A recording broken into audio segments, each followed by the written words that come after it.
Bernie and Dolly Wax traveled out to LA to take a cruise on the Mexican coastline. We had always thought of the idea of going on a cruise to a warm place. They presented themselves at the registration desk. They were asked for their passports, and they didn't have them because they had left them in their suitcases, which had been whisked away upon arrival at the terminal before they could even think about it.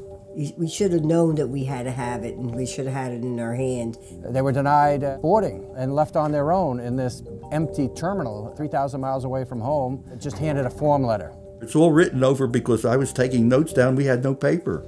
Dear valued guest, Mr. Bernard Wax, unfortunately, we are unable to allow you to board the vessel today because you do not have the appropriate or sufficient documentation. So, I mean, then at that time, the world begins to drop in front of me and her, and we walk out and there's nothing around. It's completely deserted. There's no taxi cab.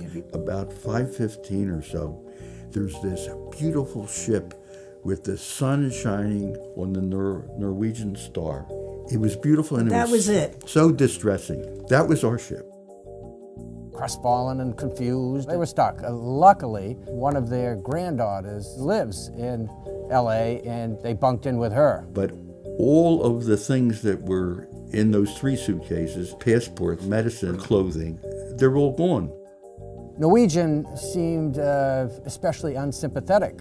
They couldn't care less. So I said to myself, I'll contact Sean and speak with him and tell him of my plight.